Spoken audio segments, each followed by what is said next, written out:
Am I the idiot for wanting to buy something for myself, but not my wife?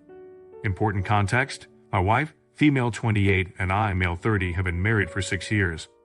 I've always been the breadwinner while she hasn't worked in 3 years. The company she worked at went bankrupt, and then COVID made it hard for her to get a job in her field, so she became a housewife, then a stay-at-home mom since our first kid 1 year ago. She's a great stay-at-home mom and does a lot of the childcare.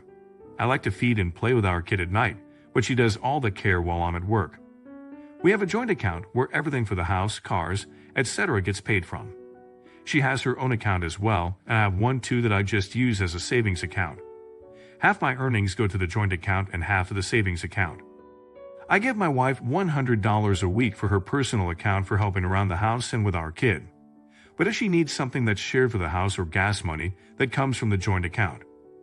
We also go shopping weekly for groceries, and all that comes from the joint account too.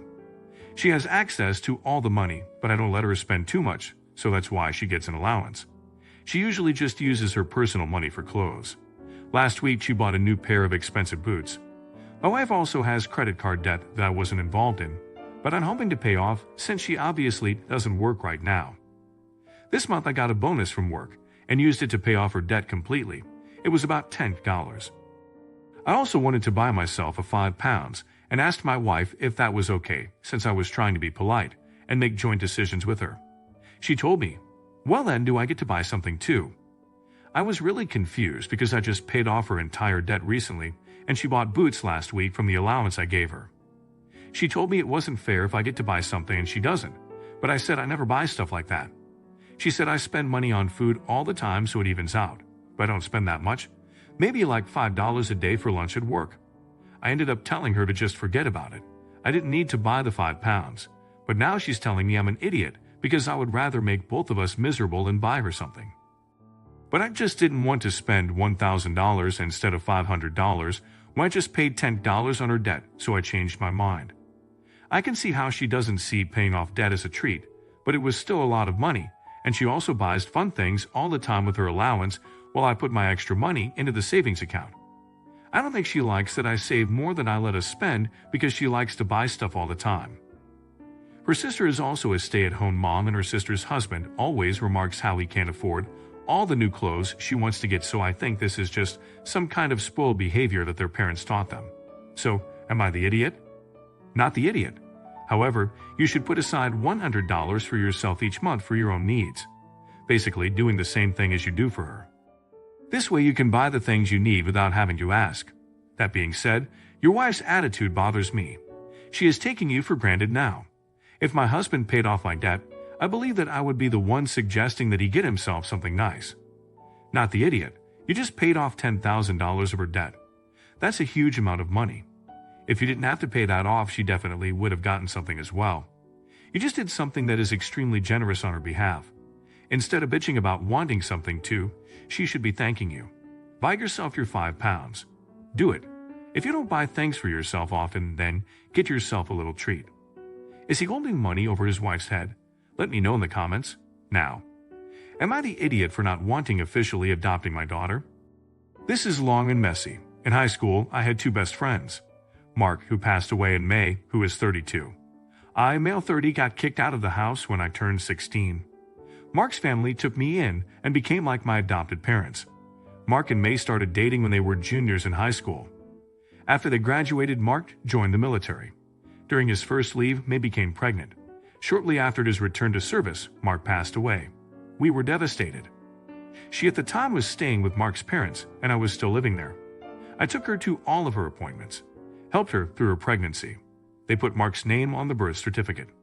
By this time, I had graduated early and was looking to go to local college. I became busy with school, but helped any time I could. 3 years later, I graduated and got a good job in my own place. May moved in with me with her now 3-year-old daughter Alice. Alice started calling me Dada.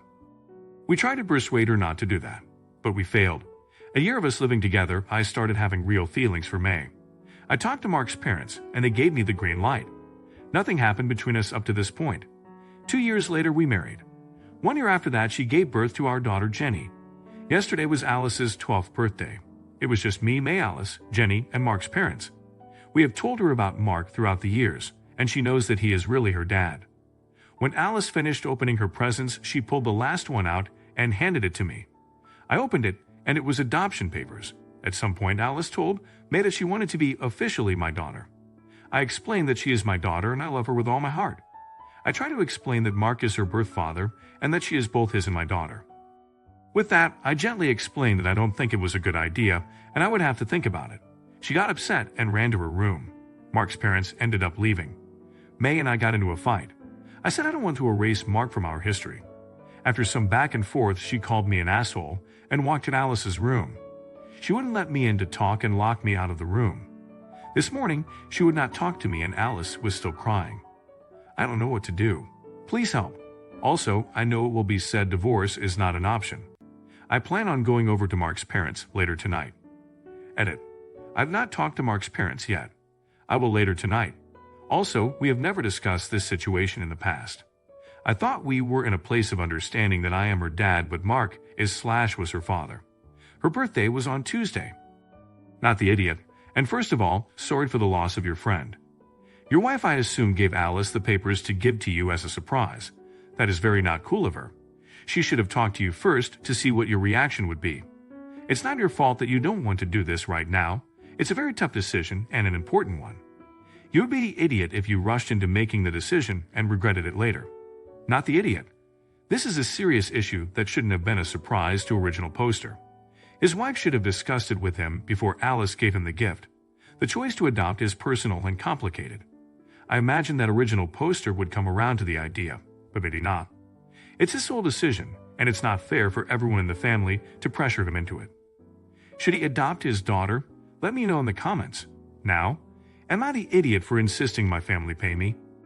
Alright, so I've always assumed I've had a good relationship with my adopted parents and siblings, and haven't really had any problems with them until this. So I'm female, 20 years old, was told about my sister's birthday that was happening, and my adopted parents asked if I was going to be attending. I told them that since it was after work, I could just swing by after my shift. I asked if there was anything that I needed to bring or if there was a specific dress code for the party, as I probably wouldn't have time to change out of my work clothes. They told me there was no dress code, but asked if I would be willing to get the food for the event, especially since I work at Zaxby's, and they offer party packs and everything, so I'd be able to do that and get a discount. I told them sure there wouldn't be a problem with that, but if I could get some assistance with payment, as it still would be around $600. They agreed that they'd pay me back part of the cost. So come to the night of the party, I show up and bring the food into the party, and basically for the rest of the night I get treated as a caterer instead of a party guest. Even by my parents and my sister, which frankly made me slightly irritated as I didn't really get to enjoy the party at all. So after the party, I pulled my sister off to the side and I handed her a bill. She looked confused as it was the full bill for everything that I had gotten. I told her that since I didn't get to enjoy the party and was delegated to working it then, I'm not going to work for free, even for family after I had expected to be a guest. I didn't even get to have any of the food. This got us into a pretty heated argument where my sister was saying that I was ruining her birthday and that it was an idiot move to charge for the entire bill after I had agreed to bring food for the party. I said that it was an idiot move to treat me as if I was working the party and that the bill stands. The argument continued on for a little bit before I left after telling her that I better get payment. But now I'm wondering if it was a little harsh and if I am being an asshole. Edit. Since it seems to be a common question of why I went to my sister, let me explain that my parents had left earlier than when the party ended, and I didn't realize at the time. I felt comfortable giving my sister the bill because she also treated me as a caterer and not a guest. I don't think that it can be an excuse if I'm an asshole or not, but since people keep asking, I'll give an answer. You're the idiot. You state your parents asked you to bring the food, which means you should have brought up the matter of payment with them, not your sister. I understand you felt like you were treated as an employee, and that sounds like maybe it was true. But the time to bring that up was in the moment, not after the party was over. Not the idiot. But you should have directed all that towards your parents, not the sister. Regardless if you were treated like a caterer, you better charge them for the full amount. You didn't enjoy the party, you didn't eat, and were treated poorly. They need to compensate. Is she being greedy? Let me know in the comments. Now, am I the idiot for screaming at my sister for keeping secrets about my kid from me? I, female 35, live with my husband, 35, and our 2 children, Madison, 14, Katie, 11. My sister, Amanda, 29, also lives with us. We have an agreement. She doesn't have to pay rent, but help with groceries and watch the girls when needed or get them to or from school. Our daughter Madison is a lot of work. She skips school and sneaks out. I found vapes in her bedroom and wheat pens. Amanda was very similar to Madison at this age. Our dog had gotten out a few days ago, so I was replaying our outdoor video cameras to see if he came back for the food I left out in the middle of the night. Instead, I see Amanda leaving, then pulling up again around 45 minutes later at 3 a.m. She then gets out of her car, goes around the passenger side, and pulls out Madison, who is literally stumbling. Amanda's practically carrying her in. You could tell she was drunk. I was so mad, I went straight to Amanda's room and asked her what the hell that was. She then admitted to me that Madison had called her really drunk. She had snuck out. She then told me that Madison begged her not to tell us. I was so livid. Madison was home that day from school because she was puking. I thought she caught a bug when she was just super hungover. I started yelling that she couldn't keep things like that from us, and that Madison is 14 and we should have been notified immediately. I told her she betrayed my trust. Amanda just quietly apologized. I left the room, and a few minutes later, I could hear her crying. Madison is now grounded and refuses to talk to Amanda for ratting her out, and Amanda has been mostly in her room. My husband told me earlier that Amanda was talking to him about how guilty she feels for upsetting me so badly. He said she seemed really upset. I feel bad because it's days later and she's still upset, but she has to know she can't do those things. Edit. Before my sister moved in, my daughter had called me many times to pick her up in the middle of the night. She knows she can call me. I'm quiet when I pick her up. There's no yelling or arguing. But she does have consequences the next day. In this situation, she was trying to avoid her consequences the next day. You're the idiot. Your sister was put between a rock and a hard place. She had to choose between being loyal to your daughter or being loyal to you, and she rightfully chose your daughter. Your daughter is in a vulnerable place and needs an ally more than you do. You owe your sister an apology. I wonder if your sister could have told you without you having a meltdown. It seems like you are jealous of the relationship that your daughter has with your sister. You're the idiot. I understand that you were mad and upset. You were wrong in how you handled it. You could have approached your sister and asked why she didn't tell you. Then explain why you need to know. Have you put yourself in her shoes for a second? It was a tough situation for her, and she tried to prioritize your daughter's safety. Her intentions were good. Is the mom neglecting her daughter? Let me know in the comments. Now, am I the idiot for not inviting my stepsister's boyfriend to my wedding? Me, 35, female, and my stepsister, 32, female, aren't particularly close. I met her as a teen, and we just never had a sister bond, but I do generally have a good relationship with her. That said, there's also been some issues in the past with her being jealous of me. Me and my fiancé also don't get along particularly well with her BF. We had a limited capacity for the wedding venue, so me and my fiancé decided to limit plus ones. Married and engaged couples get invited by name, otherwise no plus ones. The only exception to this is my fiancé's brother, they're very close, who's been with his BF for 11 years. Most of our guests who aren't married or engaged are not in long-term relationships anyway, and they've been understanding. S is invited but no plus one. I told her beforehand the rule we had. She argued, saying she should also be allowed to bring her BF, and used my fiancé's brother as an example, but I replied that they're closer than us, and we don't have problems with his BF. S has got really pissed, and I'm apparently devaluing her relationship. I think she should respect our decision, and if she thinks this is devaluing her relationship, I don't think there was much of one to begin with, and she's jealous of mine. Am I the idiot? You're the idiot.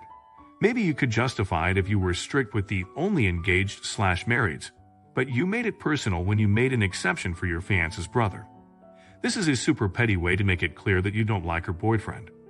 Not only would I skip your wedding if I was stepsis, I'd want nothing to do with you going forward. So congrats on making family gatherings and events awkward for years to come. Not the idiot.